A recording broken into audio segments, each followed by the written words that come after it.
Blue and red lights flooded the quiet entrance of Mapleton Oaks, turning its perfect white fences into a crime scene. I stood beside my black sedan, hands raised every neighbor staring from their driveways in stunned silence. At the center of it all was Emma Johnson, our proud HOA president, red blazer pearl earrings, and a trembling hand clutching a small plastic bag of white powder. "There it is," she shouted. "I told you he was hiding something." The deputy beside her nodded, already reaching for his cuffs. I stayed calm, eyes locked on hers. She wanted humiliation, not justice. So I reached into my jacket, pulled out my badge, and flipped it toward the flashing lights. Director, Drug Enforcement Administration. The world seemed to stop. Emma's confident smile vanished, her knees buckled, and she collapsed right there on the pavement. Before we dive into this unbelievable story, let me know where you're watching from and what time it is there in the comments below. And if you love stories where justice strikes back against HOA corruption, make sure to subscribe. You won't want to miss what happens next. When Emma Johnson woke up that morning, she already had a plan. She'd been watching my house for weeks, counting how long my grass grew, how many times I parked outside the visitor zone, even which garbage bin I used on Tuesdays. That's how life worked inside Mapleton Oaks, the kind of suburban community that looked perfect in photos and rotten underneath. It was the kind of place where people smiled at you during morning walks, but filed complaints the second you turned your back, where property values meant more than human decency, and Emma Johnson ruled it all like a self-appointed mayor. I'd been in this neighborhood for exactly 57 days, long enough to learn that the HOA rules weren't rules at all, they were weapons. That afternoon, I was driving home from my mother's physical therapy appointment. The sun was setting behind the tall oak trees, throwing long shadows across the perfect driveways. As I slowed near the security gate, 2 HOA volunteers stepped into the lane, holding bright orange vests and clipboards. Behind them stood Emma, lips pressed tight, sunglasses, gleaming smile sharp as a blade. "Mr. Miller," she called out sweetly, "we've had some reports about a suspicious smell coming from your car. HOA policy allows random inspections for community safety. I knew it was nonsense, but I played along. Safety, huh? From what fresh air?" Her fake smile didn't even flinch. "Please step out of the vehicle." The 2 volunteers looked uneasy. One of them, a young man with nervous hands, whispered, "Do we really need to?" "Yes, we do," Emma cut him off. "Mapleton Oaks takes drug use very seriously." I got out slowly, leaving the door open. She gestured for the younger man to search the trunk. He hesitated, but she hissed, "Go ahead." I stood quietly, my phone recording in my pocket, watching Emma's every move reflected in my side mirror. She wasn't looking at the trunk, she was focused on the passenger seat. Then I saw it, that tiny, calculated motion. Her manicured hand reached into her red purse, pulling out a folded napkin. Inside it was a small, clear plastic bag. I almost laughed. She was really doing it. She leaned in, pretending to adjust my glove compartment. When she turned back, her face lit up in triumph. "Oh my goodness," she cried, holding the bag up like a trophy. "Look what I just found." The young man stepped back in shock. "Wait, where did—" Emma raised her voice to drown him out. "This is evidence of possession. Someone call the sheriff's department." By now, a few neighbors had wandered out. Phones pointed at me. Someone gasped. Someone whispered. I knew he looked too calm to be normal. I stood there silent, watching the performance unfold. 5 minutes later, a patrol car rolled up. Deputy Raymond Jackson, the same man Emma invited to every HOA barbecue. He greeted her by first name before even looking at me. "Evening, Emma." "What seems to be the problem?" "Caught him red-handed," she said proudly. "Bag of cocaine right there in his car." Jackson whistled, took the bag, and looked at me with mock sympathy. "That's a felony amount, sir." "Is it?" I asked quietly. He nodded. "You have the right to remain silent." That's when I pulled out my wallet. I didn't rush. I didn't raise my voice. I simply held it open so the light caught the gold emblem inside. "Robert Miller," I said evenly. "Director, Drug Enforcement Administration." The air went still. The young volunteer nearly dropped his clipboard. Jackson's smirk vanished. Emma froze mid-blink. "That bag," I continued, "matches packaging used in DEA evidence rooms. And unless one of you has federal authorization to handle it, you're all in violation of multiple criminal statutes." For a long second, no one spoke. Then Emma's knees gave way. She stumbled, her purse spilling across the asphalt, gasping, "No, no, this can't be," before collapsing completely. The deputy caught her by reflex, stammering she fainted. "Then you'd better call for medical assistance," I replied calmly. "And while you're at it, keep that evidence sealed. My team will want to verify its origin." The crowd of neighbors had turned into silent statues. The same people who once whispered behind their hedges now looked terrified to breathe. I stepped closer to the deputy. Officer Jackson, I said I suggest you keep your hands off that bag until a federal unit arrives. Tampering with DEA evidence carries 20 years minimum. He nodded stiffly. Yes, sir. Emma was carried to the curb pale as paper, muttering something about misunderstanding and community watch. A few minutes later, my phone buzzed a single coded message from my operations team. Ready on your signal. They'd been stationed less than a mile away monitoring the situation from the start. Because I hadn't moved here by accident. Mapleton Oaks wasn't just another neighborhood. It was one of 6 communities under federal suspicion for funneling confiscated narcotics through civil enforcement fees. In other words, someone was using HOAs as a front to recycle drugs back into the system.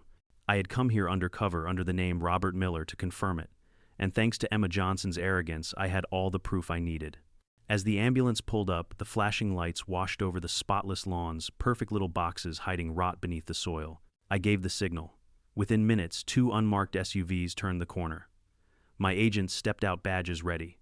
Secure the evidence I ordered, and collect the surveillance feeds from the gatehouse. One agent whispered, Sir, do you want us to detain the HOA president? I looked at Emma, still trembling, pretending to be dizzy. No, I said. Not yet.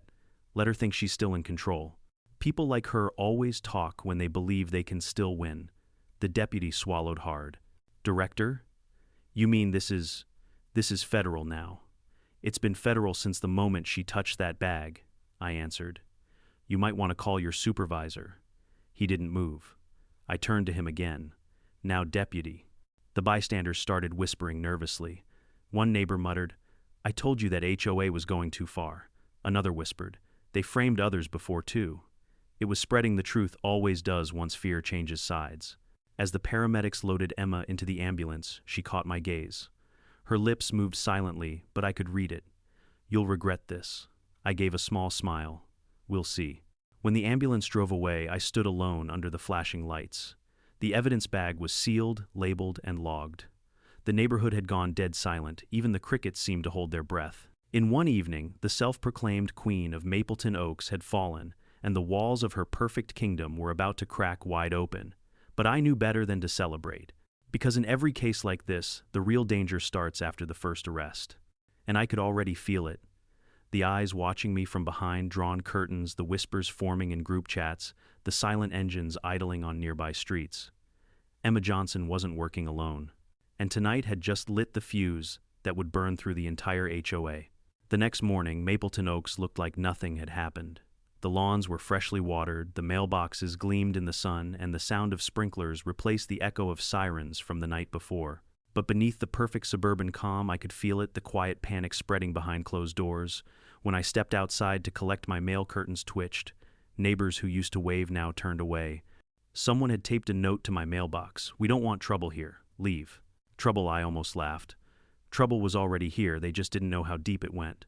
Inside my kitchen, the coffee pot hissed softly as I reviewed the case files my team had sent overnight. The preliminary lab report confirmed my suspicion. The bag Emma Johnson had found in my car contained cocaine from a federal evidence batch seized in 2019. Same serial markings, same purity. That meant one thing. Someone inside law enforcement was stealing from evidence lockers and distributing through civilian channels, and Emma's HOA was one of them. At 9:00 a.m., my phone buzzed. It was Agent Cole, my second in command. Director, we tracked the HOA's financials, he said. Over the past 18 months, they've issued more than 67 maintenance fines, exceeding $5,000 each. I frowned. 67 fines. That's more than most people's annual HOA dues. Exactly. And the payments don't go to the community account. They're routed through a shell corporation called Maple Development Group, owned by a law firm in Jackson. And the law firm, I asked, connected to a deputy county prosecutor who happens to be married to the HOA's attorney. Of course. It was never just about petty power or lawn heights. It was a business corruption wrapped in a picket fence. Before I could respond, a knock came at the door. Through the peephole, I saw Emma Johnson, standing there wearing oversized sunglasses, clutching a folder like nothing had happened. The audacity almost made me smile. I opened the door. Morning, Mrs. Johnson. You look recovered. Her voice quivered slightly, though she tried to keep it firm. I came to apologize for yesterday's misunderstanding. Is that what we're calling it now? She forced a laugh. Oh, come on, Mr. Miller. Everyone overreacted. It was a mistake. You know how rumors start. I do, I said. They usually start when someone plants evidence in a federal agent's car. Her smile faltered. You're really with the DEA. I leaned against the doorframe. Would you like to see the badge again? She quickly waved her hand. No need. Listen, this whole thing's gotten out of hand. Maybe we can clear it up quietly. Without the feds crawling all over our community. There it was, the plea wrapped in arrogance. The same tone I'd heard from corrupt officials and drug brokers for years. I tilted my head. Why would you care if the feds looked at your community, Mrs. Johnson? Her jaw tightened. Because it makes us look bad. Property values drop when the DEA starts sniffing around, or when cocaine shows up at the front gate. She blinked, searching for her next lie, then exhaled through her nose. You think you're helping, but you're tearing apart something beautiful. We've built order here, a safe neighborhood, clean streets, good people. Good people don't frame their neighbors, I interrupted. Her face hardened, the mask slipping. Be careful, Mr. Miller. You don't know how things work here. Oh, I think I do, I said softly. Better than you ever imagined. She left without another word, heels clicking sharply down my driveway. I watched her turn the corner and vanish behind her manicured hedges. 2 hours later, I met Agent Cole and forensic tech Maria Ortega in the back room of a small cafe just outside the gates. Maria slid a folder across the table. We analyzed the HOA's digital communications. You were right, they're coordinating with someone inside the sheriff's department, Cole added. They call it the Clean Streets Project. It's supposed to be a community safety initiative, but the group chat reads like a criminal playbook. I opened the file.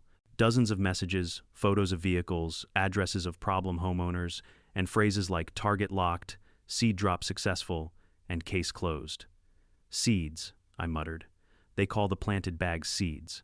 Maria nodded grimly. And the deputy they keep referencing, it's Raymond Jackson. The same one from last night. So Emma's performance wasn't spontaneous. It was part of a system, a production line of false charges and easy convictions. And the profits flowed through HOA fines, property seizures, and county court fees. Bring Jackson in for questioning, Cole asked.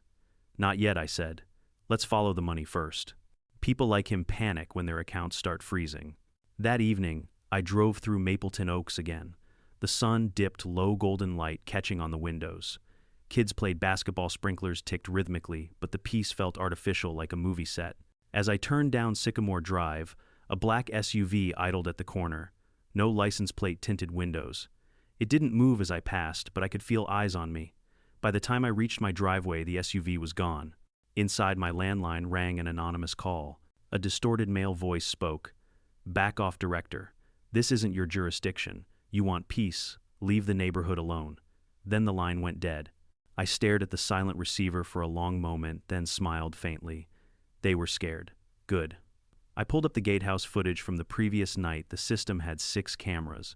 One of them caught something interesting. Right before Emma's inspection, Deputy Jackson's patrol car had parked just out of frame.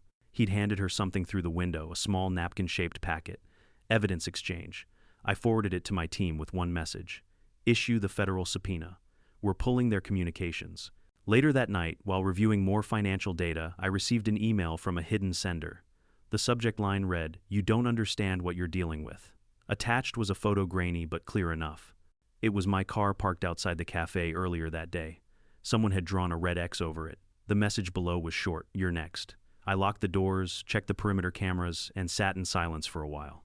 Threats didn't shake me anymore, but this wasn't about me. Somewhere in this neighborhood, innocent families had been destroyed by these false arrests. I'd read their files: a young teacher fired after a drug find in her trunk, a retired veteran whose property was seized after one anonymous tip. Emma and her partners had turned Mapleton Oaks into a machine, one that fed off fear and silence. The next morning, I attended the scheduled HOA meeting. Normally, it was a dull affair: budgets, garden complaints, pool repairs. But tonight, the room buzzed with tension. Emma sat at the head of the long wooden table, bandaged wrist resting on her clipboard. She looked fragile, but her eyes still burned with pride. The room hushed as I entered. "Mr. Miller," she said with forced politeness, "we didn't expect you to join us." "I'm a homeowner, aren't I?" I replied, taking a seat near the front.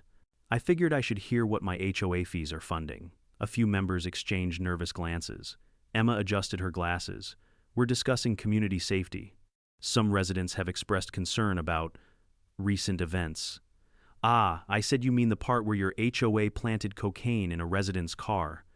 Gasps rippled through the room. Emma slammed her hand down. "That's a lie, is it?" I asked.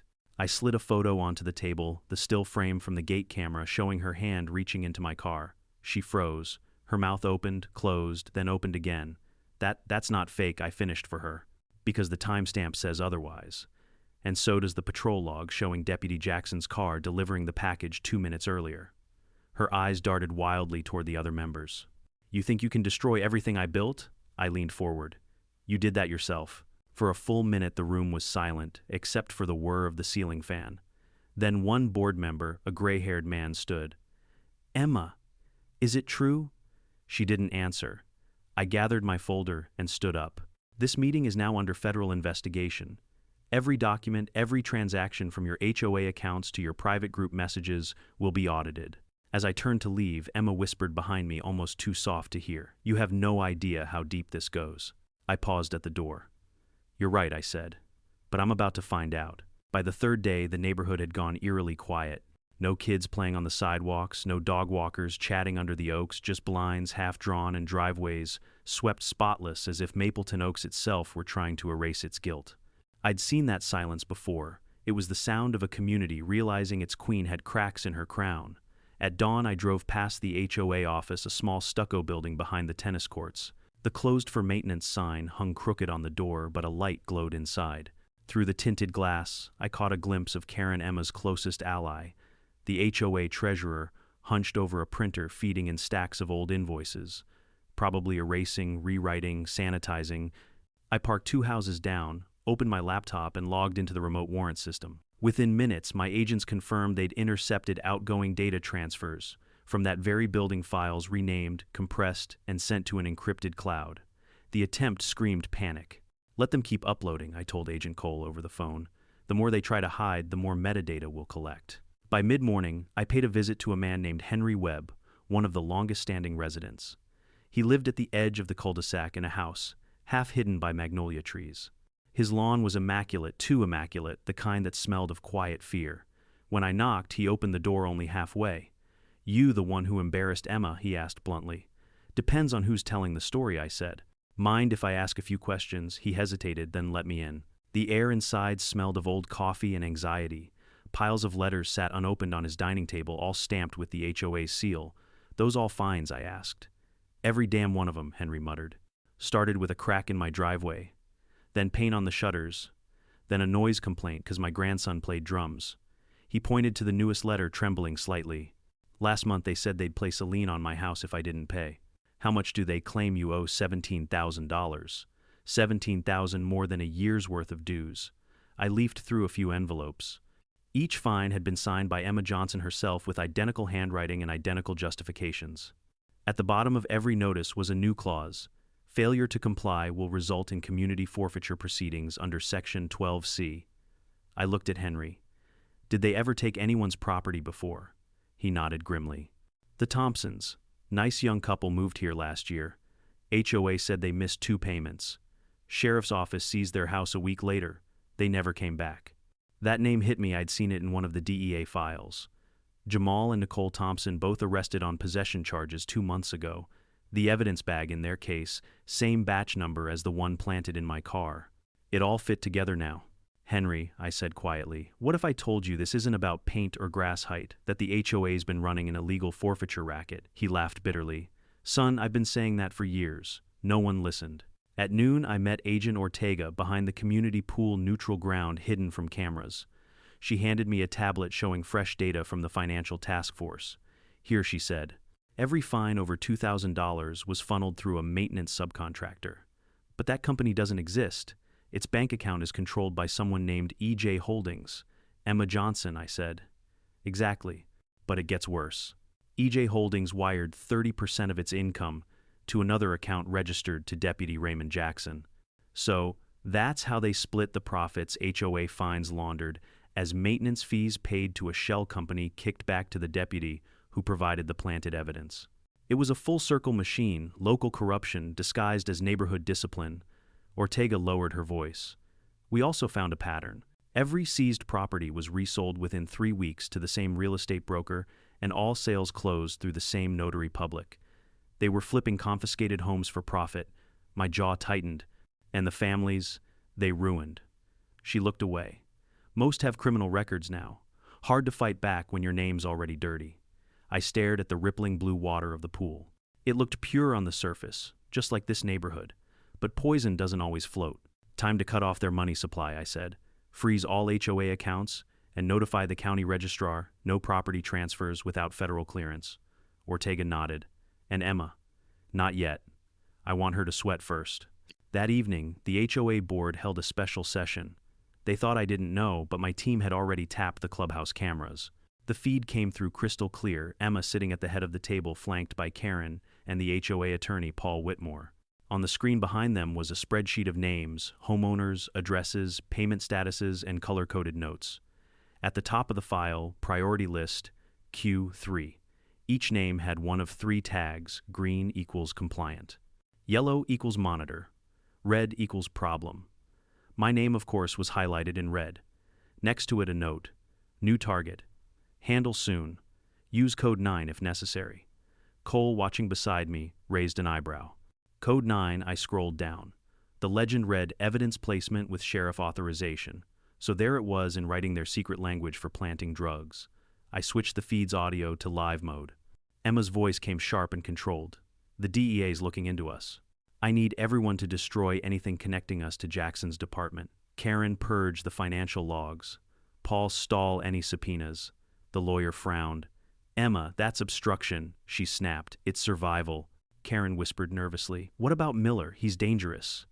Emma's lips curled. Then we make him the villain. I'll say he's harassing me, that he threatened to shut down the HOA for personal gain.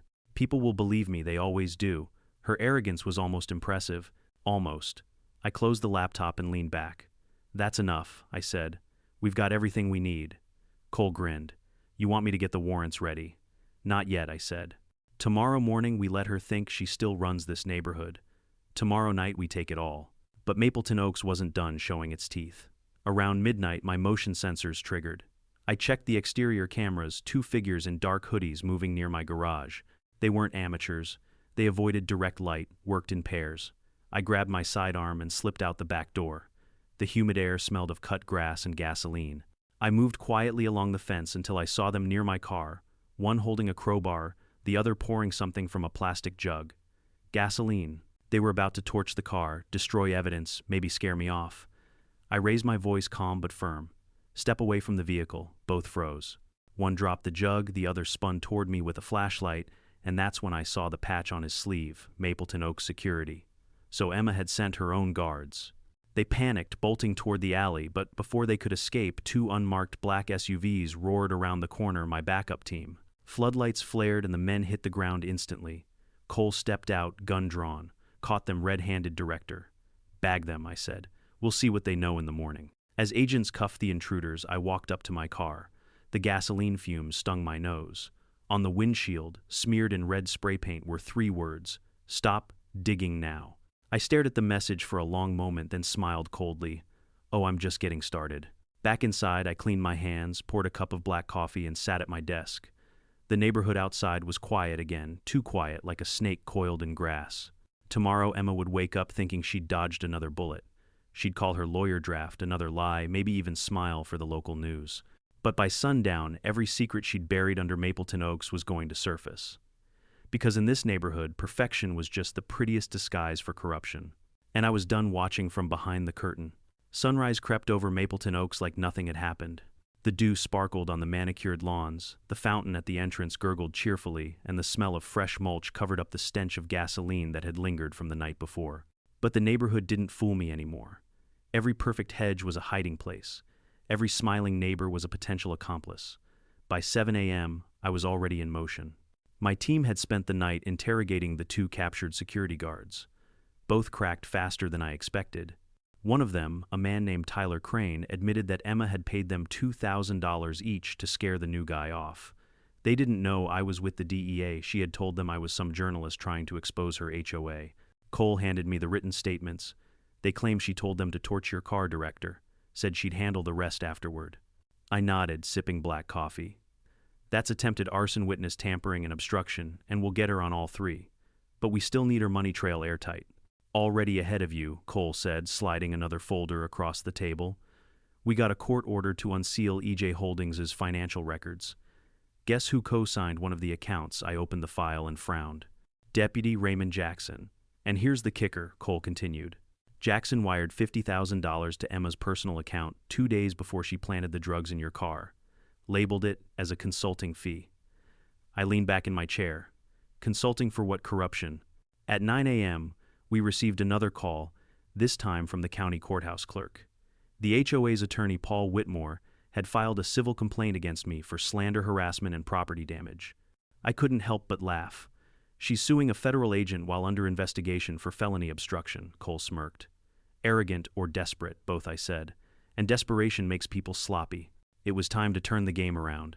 I drove back into Mapleton Oaks just as residents were leaving for work. They glanced nervously at my SUV but didn't speak. The news of my badge had spread fast, and fear was finally doing what fairness couldn't silence in gossip. Outside the HOA office, Emma's silver Lexus was already parked perfectly within the white lines, as always. Through the glass, I saw her pacing phone pressed to her ear, waving her free hand wildly. When I stepped inside, her expression froze. She hung up mid-sentence. "Robert," she said carefully, "this isn't a good time." "Oh, I think it's the perfect time," I replied, placing a folder on her desk. "You filed a lawsuit against a federal agency. You might want to withdraw that before it becomes Exhibit A in your criminal case." She stared at the folder, then back at me. "You can't scare me with paperwork. I know my rights." "I'm not here to scare you," I said evenly. "I'm here to offer you a choice, cooperation or destruction." Her jaw tightened. "Is that a threat?" "It's a fact," I said, opening the folder. Inside were photos, screenshots of the group chat, labeled Clean Streets Project bank transfers between EJ Holdings and Deputy Jackson, and stills from the HOA camera showing her hand dropping the cocaine bag into my car. She tried to keep her voice steady, but her eyes betrayed panic. Those pictures could be anything. Deepfakes, misunderstandings. I leaned forward. "Then explain this." I pulled out the latest report from the county treasurer, a list of seized properties with matching HOA fine numbers. "These homes were taken after your board issued fines, then conveniently resold to a broker who just happens to share your maiden name. Care to comment?" Her face went pale. "I'm giving you one chance," I continued. "Sign a written statement confirming Deputy Jackson's involvement. In return, I'll recommend leniency when this goes federal. Otherwise, you'll go down as the architect of a racketeering operation built on stolen evidence and destroyed lives." She didn't speak. For a long time, the only sound was the ticking of her desk clock. Finally, she whispered, "You don't understand what they'll do if I talk." "They," I repeated. She looked up, eyes wide like a trapped animal. "You think this started with me?" Jackson answers to people far above me. Developers, investors, even county officials. We just played our part. Now I understood. Emma wasn't the queen. She was a pawn who'd been allowed to wear a crown. "Then you'd better start naming names," I said quietly. "Because pawns get sacrificed first." By the time I left, Emma was trembling, her hands clenched around the pen I'd given her. She hadn't signed yet, but I knew she would. Fear is a better motivator than pride. I drove straight to the sheriff's department. The receptionist nearly dropped her coffee when I flashed my badge and asked for Deputy Raymond Jackson. He came out 5 minutes later, all smiles and swagger. "Director Miller didn't expect to see you so soon." "What can I do for you?" "Just a quick chat," I said, "about community partnerships." We stepped into an interview room. I closed the door, set a small recorder on the table, and said casually, "You know Emma Johnson pretty well, don't you?" He laughed nervously. "Sure, she's a firecracker. Runs that HOA like a general." "Yeah, and apparently she's quite generous too." I slid the printed wire transfer toward him. $50,000 from your account." "Care to explain?" His smile vanished. That's a loan." "To a suburban HOA president," I asked. "You must really believe in community service." He tried to stand, but I raised my hand. "Sit down, deputy. We both know what's going on here. The planted drugs, the false seizures, the kickbacks from property, resales, it all points back to you." Beads of sweat appeared on his forehead. "You can't prove." "Actually," I said calmly, "we can, and we will." The room fell silent except for the hum of the air vent. Jackson stared at the transfer sheet like it might change if he looked hard enough. Then finally, he exhaled. "I didn't start it," he muttered. "It was already running when I joined. The county prosecutor, the construction investors, they all take a cut. Emma's just the face they use for the dirty work." Names, I said. He hesitated. Or 20 years, I added. That did it. Jackson began talking fast, nervous, almost relieved. He listed contractors, lawyers, even a bank manager. It was bigger than I'd guessed, an entire web of suburban HOAs used as laundering fronts for stolen drug evidence. When he finished, I pressed stop on the recorder. Congratulations, Deputy. You just became my star witness. By afternoon, we were ready. Cole coordinated with the U.S. Attorney's Office. Ortega prepped search warrants for every property Jackson named. At 6 p.m., the sun dipped low, and Mapleton Oaks prepared for its most important inspection yet. 6 unmarked vehicles rolled in quietly, lights off, tires whispering over the asphalt. One by one, agents took positions at Emma's house, the HOA office, and the storage unit she rented under a false name. I watched from the command SUV headset, crackling with updates. Team 1 in position. Team 2 ready. Team 3, breach. The sound of doors crashing echoed faintly in the distance. Within minutes, evidence boxes, cash ledgers, and unregistered cell phones began piling up in the vans. Cole's voice came through. Director, we've got something. What is it? A safe behind a false wall in her garage. We're opening it now. 30 seconds later, I heard the click of metal and Cole's stunned whisper. Sir, you're going to want to see this. Inside the safe were dozens of plastic evidence bags, all stamped with federal inventory numbers, the same series as the one Emma planted. But these weren't empty. Each contained carefully preserved packets of cocaine, heroin, and fentanyl, proof that stolen federal evidence had been circulating for years. Emma had just turned her suburban paradise into a federal crime scene. As the agents logged the items, I stood outside her house, the wind carrying the faint sound of a lawnmower somewhere down the street. Ordinary life continued, pretending not to notice. When Emma was led out in handcuffs, her eyes met mine for the last time. No more defiance, no more speeches about community standards. Just quiet resignation, and maybe buried deep beneath relief that it was finally over. But as I watched the black SUVs disappear into the dusk, a single thought chilled me. If Jackson was right, this wasn't just Mapleton Oaks. It was one HOA out of many. And somewhere out there, more neighborhoods just like this one were still running silent, polished, and perfectly corrupt. The morning after the raid, Mapleton Oaks was no longer the picture of suburban serenity. Yellow tape fluttered across the HOA office, federal agents moved in and out with sealed boxes, and news vans clogged the front gate. The same neighbors who once gossiped about my mailbox color now peeked nervously from behind curtains, realizing the perfect little paradise they'd built their lives around was rotten to the core. As I stepped out of my house, a microphone was shoved in my face. Director Miller, is it true that the HOA was part of a larger trafficking ring? Did the president really plant drugs in your car? Was this neighborhood under DEA surveillance from the start? I kept my expression neutral. Ongoing investigation. No comment. But deep down, I already knew the answer: yes. And this wasn't the end, it was the beginning. Inside the command van, Agent Cole was sorting through the evidence. Dozens of photos, bank records, and coded ledgers now covered the table. We've confirmed your theory, he said grimly. The stolen narcotics trace back to federal seizure batches, not just from Mississippi, but from 3 other states. Whoever's behind this has access at the distribution level. I rubbed my temples, meaning someone in law enforcement or the courts. Exactly, Cole said. We're dealing with a full-blown network. He handed me another folder, this one thicker than the rest. Financial analysis shows transfers from Emma's EJ Holdings to a company called Stonebrook Management Group, headquartered in Baton Rouge. They handle property management for at least 12 other HOA communities across the South. I frowned. So Mapleton Oaks was just one branch. Cole nodded. And here's the twist. Every one of those HOAs reported abnormally high maintenance fines in the past 2 years. Same pattern, same numbers, same language in the letters. That was when it hit me. This wasn't local corruption. This was an organized pipeline using neighborhood associations to launder drug money through fake fines, property seizures, and renovation projects. Around noon, I met with the federal prosecutor, Laura Gaines, at the district office downtown. She was tough, sharp, and already 3 steps ahead of most bureaucrats. You've got enough to file racketeering charges, she said, scanning through the evidence photos. But if you want to take down Stonebrook, you'll need to trace the money beyond state lines. We're talking interstate conspiracy. That's FBI and DOJ territory. I'm not letting this vanish into red tape, I said. Then we'll do it smart, she replied. We'll make Mapleton Oaks the test case, the proof that the pattern exists. Once the indictments hit, others will follow. She leaned back, watching me closely. Robert, I've seen your kind of determination before. Just remember, once you go after the people funding this, you're not dealing with petty HOA queens anymore. You're dealing with men in suits who can crush careers. I smiled faintly. Good thing mine's already bulletproof. By evening, the storm had reached the airwaves.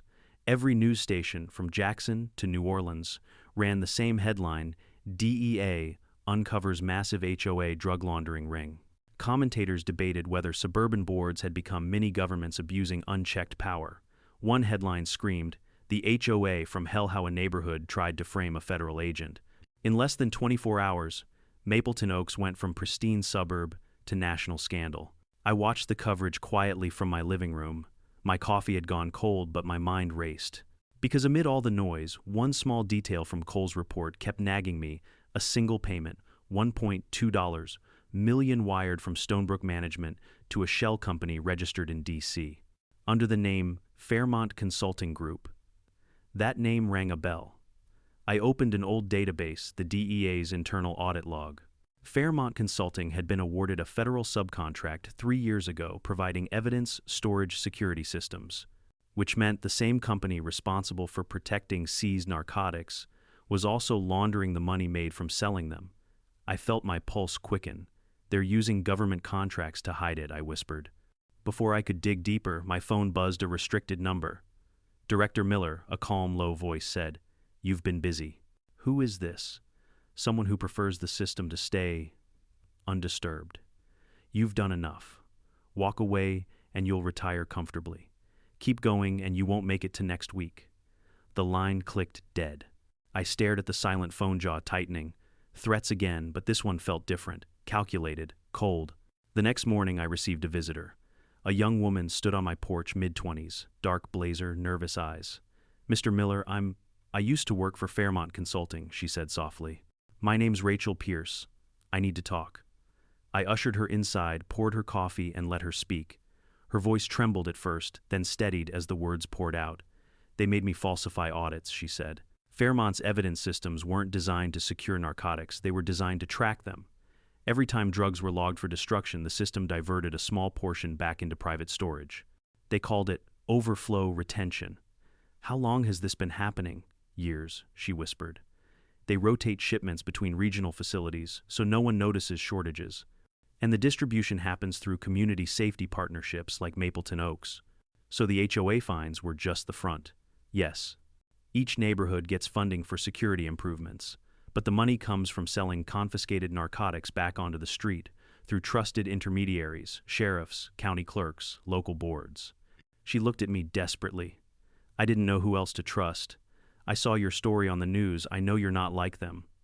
I handed her a card. "You just became our key witness, but you'll need protection." Her eyes widened. "Will they come after me? They already tried to kill me," I said quietly. "You're not alone." That night I called Cole. "We're going bigger," I told him. "This isn't just HOA corruption, it's federal-level embezzlement. Get the DC cyber team ready. We're pulling Fairmont servers." He hesitated. "That'll light up half of Washington, sir." "Then, let it burn," I said. Within hours we executed a sealed warrant. By 3 a.m., our agents were inside Fairmont's corporate offices, copying drives and photographing records. The deeper they dug, the uglier it got encrypted, ledgers listing dozens of county sheriffs, judges, and contractors receiving monthly retainers. At the top of the hierarchy sat a single code name, Project Whitehall. Under it, primary distributor Stonebrook Management Group operational cells, 12 HOA networks across 4 states, federal liaison redacted. That last line made my blood run cold. There was someone inside the government protecting this operation. Cole stared at the screen. "If that's real, sir, we're not just fighting corruption, we're fighting the system itself. Then we'll expose it," I said. "Every name, every dollar." By dawn, the retaliation began. My power flickered twice, then died. When I checked the circuit box, the entire line had been cut clean through. Minutes later, my home alarm triggered front door sensor disabled. I drew my gun and moved silently through the hallway. A shadow shifted outside the window, then a loud crack. The window shattered glass, spraying across the floor. I ducked behind the couch, heart pounding. Through the jagged hole, I saw the muzzle flash. Someone was firing from the trees across the street. 3 shots, then silence. Tires screeched, and a black sedan disappeared into the dawn fog. Cole's voice came through the radio seconds later. "Director, we're on our way." "Are you hit?" "I'm fine," I said, breathing hard. "But they just confirmed it. We're getting close." When the agents arrived, I stepped outside, watching the sunlight crawl across the empty street. Mapleton Oaks was quiet again. Too quiet. The birds hadn't even returned yet. For a moment, I thought about Emma, how it all began with a fake bag of cocaine and one arrogant accusation. Now that single act had unraveled an empire. But I knew this was far from over. Because somewhere beyond this street, the people who built Project Whitehall were watching and planning their next move. And if they thought a little gunfire would stop me, they didn't understand who they were dealing with. The rain came down hard that night, a slow, relentless drumming against the roof that seemed to echo the unease, settling deep in my bones. Mapleton Oaks slept under gray clouds, unaware that the neighborhood's quiet scandal had now ignited a storm that reached all the way to Washington. I hadn't slept in 36 hours. My living room had become a war room, maps, charts, and photos covering every inch of wall space. Red strings connected everything: Emma Johnson, Deputy Jackson, the Stonebrook accounts, Fairmont Consulting, and finally that single ominous name at the top of it all, Project Whitehall.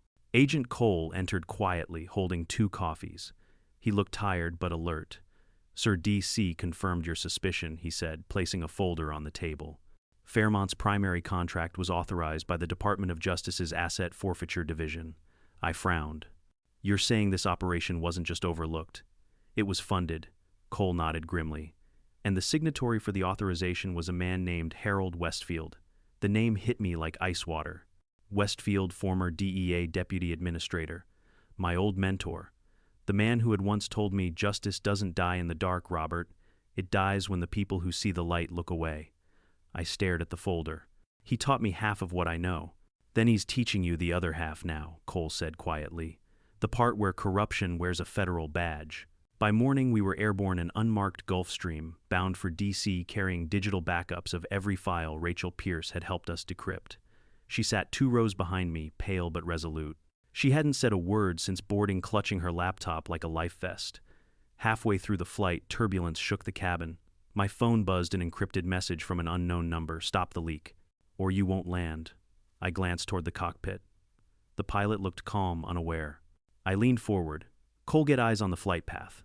"Right now." He pulled up the radar feed. "Everything looks normal." Then he froze. "Wait, one of our transponders just dropped offline." "Engine malfunction?" I asked. "No. It was turned off remotely." I unbuckled, moved to the cockpit, and looked out through the rain-streaked glass. In the distance, a small jet trailed us, unmarked lights off. Cole's voice crackled through the headset. "Sir, they're closing in." I turned to the pilot. "Change course to Richmond." "Now." He nodded and began descent. The pursuing aircraft banked sharply, then vanished into cloud cover. When we touched down, local FBI agents met us at the hangar. "Director Miller, we've been tracking that tail since you left Mississippi," one said. "Whoever they are, they're using federal-grade encryption." Of course they were. The message had been clear: "You're getting too close to Whitehall." That evening, we relocated to a secure safe house in Arlington. Rachel uploaded the last encrypted folder from Fairmont's servers. It took nearly 2 hours to decrypt. When the final file opened, the room went dead silent. It wasn't just ledgers or transaction logs this time. It was a presentation, an internal briefing titled Whitehall Initiative, Phase 4 Implementation. The document detailed everything: partnership between private property associations, HOAs, and regional law enforcement, revenue stream optimization through civil forfeiture integration, asset cycling via controlled narcotics redistribution under forfeiture-exempt supply chain. In plain language, they were stealing federal drug evidence, planting it, arresting innocent people, seizing property, then reselling it legally. Cole muttered, "This isn't corruption, this is policy." Rachel looked sick. They called it recycling. At the end of the file was the authorization signature: Deputy Administrator Harold Westfield, and below it my own name. Operational Oversight Director Robert Miller, DEA. My stomach dropped. "They forged it," I said quietly. Rachel nodded. "The metadata confirms your digital credentials were cloned through Fairmont's secure login. They've been using your name to approve shipments for months." Cole's jaw clenched. "They framed you before you even showed up at Mapleton Oaks." The realization hit like a physical blow. The drugs Emma planted in my car hadn't been random. They were deliberately linked to my ID so that if anything went wrong, I'd take the fall. They'd tried to burn me before I even knew I was part of their system. By dawn, we had enough evidence to shake the Justice Department to its foundation. but we needed a way to bring it public without it being buried under internal review. I made the call to an old contact, Senator Evelyn Ross, chair of the Senate Oversight Committee. She picked up on the second ring. "Robert, I heard about Mapleton Oaks. You stirred quite the hornet's nest." "I need a hearing," I said. "Closed session. I'm bringing proof of federal-level criminal conspiracy. Who's implicated? Too many to count." There was a pause. Then her voice hardened. "You'll have it by Friday, but you'd better be ready once this starts. It won't stop until someone's career ends." "I'm counting on it," I said. 2 days later, we walked into the Capitol through the service entrance. Rachel Cole and I carried 3 hard drives, each one containing thousands of pages of evidence. The committee room was dimly lit, soundproofed, and already tense. Senator Ross sat at the center, flanked by aides. Across from her were 5 men in tailored suits, Department of Justice officials, their faces unreadable. Ross began, "Director Miller, the committee is prepared to hear your testimony regarding alleged misconduct in the federal asset forfeiture program." I placed the first drive on the table. "Misconduct is too gentle a word, Senator. What I'm presenting today is the blueprint of an empire built on stolen justice, an operation called Project Whitehall." For the next 40 minutes, I laid it all out: the drug evidence thefts, the HOA laundering rings, the false arrests, the connections to Fairmont Stonebrook, and the DOJ authorizations signed by Westfield. I showed transaction flows, intercepted emails, even a photo of the safe in Emma's garage, proof of the stolen evidence stockpile. The officials across the table shifted uneasily. One whispered to another. Another clenched his jaw. When I finished, Ross folded her hands. "And you're certain these records are authentic? Every file verified by 3 forensic analysts," I said, "including timestamps showing federal access points." She turned to the DOJ counsel. "Mr. Westfield, would you like to respond?" Every head turned. I hadn't even noticed him enter. Harold Westfield sat at the end of the table, calm, confident, the same man who once called me his protege. "Director Miller," he said smoothly, "you've clearly put together quite a story. Unfortunately, it's based on incomplete data. Project Whitehall was an internal audit code name, not a criminal enterprise. And those signatures," he smiled faintly, "fabrications, likely by rogue contractors." "Then you won't mind forensic review," Ross said sharply. Westfield hesitated. "If this goes public, you'll destabilize multiple ongoing prosecutions. You'll destroy careers." Ross's gaze didn't waver. "Then let them burn." The room erupted, shouts, papers, slamming aides, whispering. I met Westfield's eyes. For the first time, his mask cracked. He knew the walls were closing in. That night after the session, I walked alone through the rain-slick streets of D.C. The Capitol dome glowed faintly through the fog, a symbol of justice that looked fragile, now hollow. Cole called me from the safe house. "You did it, sir. The committee's launching a full investigation. Westfield's office is locked down." "Good," I said quietly. "But this isn't victory. Not yet." "Why not?" "Because systems like this don't vanish overnight. They regroup. They rename themselves. They hide behind new contracts and new faces." I stopped at the edge of the reflecting pool. My reflection stared back, older, harder, carrying the weight of every innocent person ruined by the machine we'd exposed.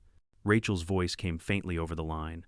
"Then what happens next?" I looked at the Capitol's reflection shimmering on the water. "We finish it," I said, "all the way to the top." The rain fell harder, washing the city lights into long streaks of gold. Somewhere inside that maze of marble buildings, the architects of Whitehall were already planning their counterattack. But I wasn't 16 anymore, falsely accused and humiliated like in my youth. I was the director now, and this time justice wasn't knocking politely. It was coming with a warrant. The rain had barely stopped when the real storm began. 2 days after the Senate hearing, headlines exploded across the nation. Whitehall exposed: DEA director accuses DOJ of laundering stolen narcotics. Government scandal tied to HOA corruption network. Is the justice system eating itself? Talk shows buzzed with speculation, pundits debated my sanity, and federal agencies went into damage control. But inside the halls of power, silence ruled, the kind of silence that meant phones were ringing behind closed doors, favors were being traded, and careers were being quietly erased. I didn't have time to celebrate. The moment my face hit the evening news, I'd become both hero and target. Cole burst into the safe house at 6 a.m., a folder clutched in his hand. "Sir, you need to see this," he said breathlessly. He spread the papers across the table, printed transcripts of intercepted internal communications. "These are from DOJ's internal servers. Someone's running cleanup operations under the codename Echo Phase. They're deleting files tied to Whitehall, closing bank accounts, transferring assets offshore. Who authorized it, I asked. He hesitated. Acting Attorney General Caldwell. My pulse quickened. Caldwell had replaced Westfield's oversight division just 48 hours ago, supposedly to restore integrity. Now he was scrubbing the evidence. They're not trying to fix it, I muttered. They're burying it. Cole's voice hardened. So what's our move? I looked up from the papers. We go louder. We go public before they can rewrite history. At 9 a.m., I walked into the headquarters of the Sentinel, a major investigative outlet. The editor, a silver-haired woman named Maya Lang, was waiting with her team. She'd covered everything from cartel busts to political leaks, but this story made even her pale. Robert, she said, gesturing toward the conference room, if half of what you're alleging is true, this could dismantle the entire forfeiture system. That's exactly why they'll try to silence it, I replied. So I need redundancy. If something happens to me, the data gets out anyway. I slid her 3 encrypted drives. Each one holds every transaction, every message, every photo. Publish them only if I disappear. She stared at me for a long moment. You're expecting trouble. I'm expecting efficiency, I said dryly. Back at headquarters, Rachel Pierce was poring over new files with Agent Ortega. She looked exhausted, sleepless nights, too much caffeine, and the constant awareness that every shadow could be danger. We traced the offshore transfers, she said as I entered. They're using intermediary shell firms in the Cayman Islands, Singapore, and Zurich. But the routing pattern is weird. All of them converge on a single account in Geneva under the name Novus Investments. Cole leaned in. Guess who the account holder is? I didn't need to guess. Westfield. Rachel nodded. Except there's more. The account was created 18 years ago, long before any of this started. That means Whitehall wasn't a reaction to corruption. It was designed from day one. I rubbed my temple, a blueprint masquerading as oversight. Then Rachel hesitated, voice low. There's something else you should know, sir. She turned her laptop around. On the screen was a personnel file, my own. Someone's altered your employment record, she said quietly. According to DOJ archives, you were suspended 6 months ago for misconduct. The reinstatement order that put you back in office doesn't exist. I stared at the screen, cold realization crawling through me. They're rewriting me out of the system. Cole cursed under his breath. They're setting you up to take the fall for everything. That night we relocated again, this time to an abandoned communications facility 20 miles outside D.C. The less traceable we were, the better. Rain lashed the windows as thunder rumbled over the forest. Inside, fluorescent lights flickered across walls lined with screens. Rachel typed furiously, decrypting Fairmont's archived emails. Suddenly, one of the monitors pinged. Got something, she said. It's a video file. Timestamp 3 years ago. Encrypted under Fairmont's security division. She pressed play. The footage was grainy, but clear enough to make my stomach twist. Harold Westfield sat at a table with 2 other men, one of them wearing a DOJ badge, the other in a corporate suit. Westfield's voice was calm, confident. Gentlemen, we're not stealing, we're reallocating. The narcotics are already seized, worthless, sitting in storage. We convert them, we fund enforcement initiatives, and no taxpayer ever sees the bill. The suited man laughed. So long as nobody asks where the reallocated stock ends up. Westfield smiled. That's what our community partnerships are for. Neighborhood organizations make perfect distribution vectors. Clean paperwork, trusted faces. Then came the line that made the room fall silent. If anyone finds out, Westfield said, we'll have our scapegoat. Someone high enough to take the fall, but idealistic enough to never suspect until it's too late. The video froze Westfield's smile hanging like a knife. Rachel whispered, they meant you. I felt a strange calm settle over me. Then it's poetic, I said. The scapegoat gets to write the ending. At dawn, we prepared the counterstrike. Cole had assembled a small, loyal team of agents, people we trusted absolutely. Our plan was simple: release the Fairmont footage, the Geneva account logs, and every document proving DOJ involvement directly to the Senate oversight servers, bypassing the Justice Department entirely.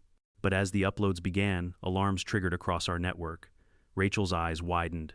They've found us. Static filled the monitors. One by one, our connections died. The backup generator kicked in just as headlights appeared outside the building.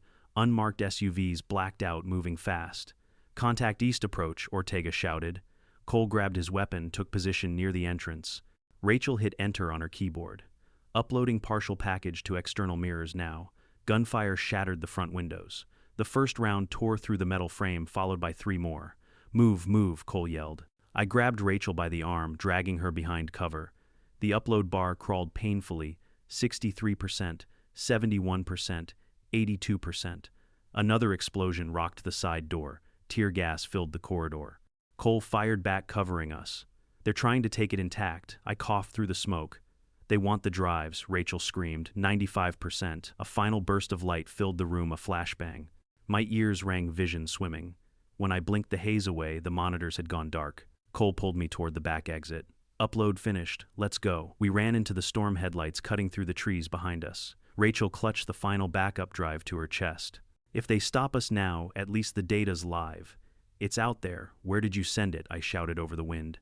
Every major press server in the country. Encrypted release auto-decrypts in 12 hours, Cole grinned grimly. Then the world's about to know everything. We reached the highway as dawn broke, sirens fading behind us. The Capitol skyline glimmering faintly ahead through the mist. Rachel's phone buzzed. A single text appeared from an unknown number. You won't make it to 12 hours. She swallowed hard. They're not done yet. I looked at her, then out at the horizon. Neither are we.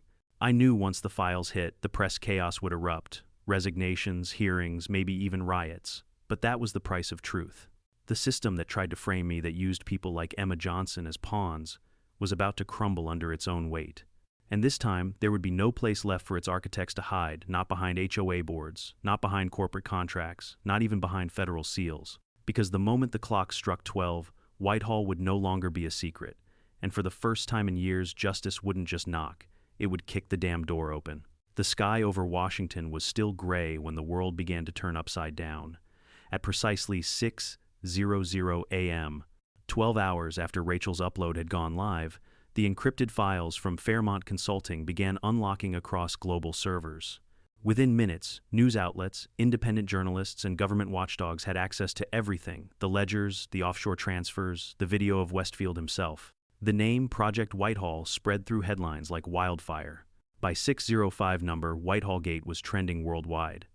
By 6:10, the Justice Department's website went offline for maintenance. By 6:03, regional directors had resigned. And by 7:00, there were unmarked cars tailing me again. Cole drove the SUV through the morning traffic eyes, scanning the mirrors. They're not even trying to hide anymore, he muttered. That black Yukon's been behind us for 6 blocks. Keep steady, I said, loading a fresh magazine into my sidearm. If they wanted to kill us, they would have done it last night. They're waiting for orders. Rachel sat in the back seat, clutching her laptop. The exhaustion on her face had hardened into resolve. They're losing control, she said quietly. Westfield's statements are all over the networks. He's denying everything, calling the footage deepfakes. But the metadata we embedded proves it's real, Cole snorted. He can call it whatever he wants. The Senate already called an emergency session, and Ross, I asked. She's ready for war, he replied. She wants you in front of the cameras at 10.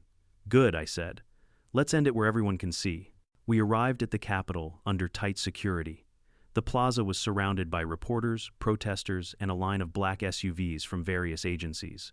You could feel the tension in the air, not just fear, but outrage. People wanted answers.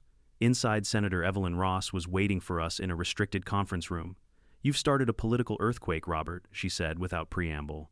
The president's chief of staff just called me personally. They're terrified. They should be, I replied. Whitehall wasn't just a rogue program. It's an infection that's been growing for years. She nodded. We'll hold a press briefing at 10 sharp. You'll speak first, then me. But understand this, once you go in front of those cameras, there's no coming back. You'll be the face of the storm. I gave a small, grim smile.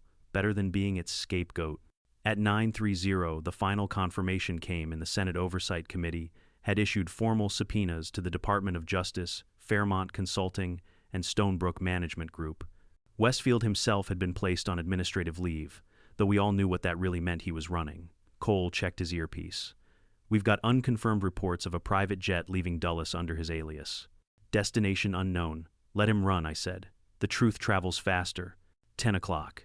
The briefing room was packed wall to wall, journalists, cameras, flashes.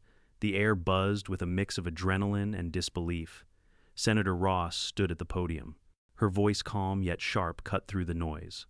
This morning, the United States Senate was presented with evidence of a multi-billion-dollar criminal enterprise operating within our own government. The operation, codenamed Project Whitehall, exploited the federal asset forfeiture program to launder narcotics and property seizures through private neighborhood associations across multiple states. The investigation began with one-man DEA Director Robert Miller, who refused to be silenced. She stepped aside and gestured for me to approach. The room exploded with flashes.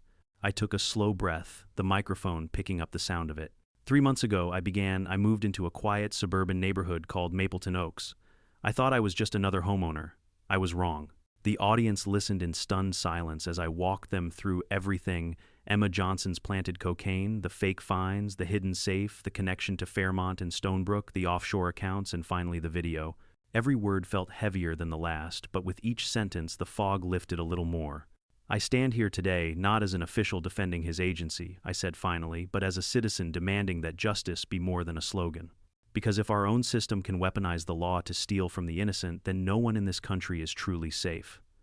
For a moment there was absolute silence. Then applause, hesitant at first, then swelling until it filled the room. But amidst the noise my earpiece buzzed. Cole's voice came through low and urgent. "Director, we've got a problem. Rachel's signal just dropped. She was supposed to meet the FBI liaison at the west entrance. She never arrived."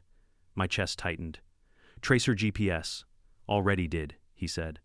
Last ping was 3 blocks away, near Constitution Avenue. I left the building immediately, ignoring reporters shouting my name.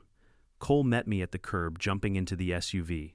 We sped through the traffic weaving between cars until we reached an underground parking structure. The place was nearly empty, echoes of footsteps and distant sirens. Then, near the exit ramp, we saw it, Rachel's laptop shattered on the concrete. Her phone lay beside it, screen crack still recording. Cole picked it up. "It's still on video mode." He pressed play. The footage was shaky, Rachel walking fast, breath heavy, then stopping as 2 men in suits approached. One of them spoke calm and chillingly polite. "Miss Pierce, you've done enough damage. Come with us and no one else gets hurt." She turned the camera toward him for a split second. The image froze on his face, a clean-cut man in his 40s, badge flashing under his coat. Then the video cut to black. Cole's jaw tightened. "That's Caldwell's security chief." I exhaled slowly. "They took her to stop the chain reaction." He frowned. "But the files are already out." "Not all of them," I said. Rachel was decrypting the Geneva account, the one linking Whitehall's profits directly to the DOJ's slush fund. If they get that drive, they'll erase everything before it hits the servers. I turned toward him. "We're getting her back." By evening, the city was in chaos. Protests erupted outside the Justice Department, federal buildings went into lockdown, and unmarked vehicles darted through intersections like nervous insects. We traced the GPS signal from Rachel's phone to an industrial warehouse near the Potomac, officially listed as a forfeiture storage site. Cole checked his weapon. "That's poetic.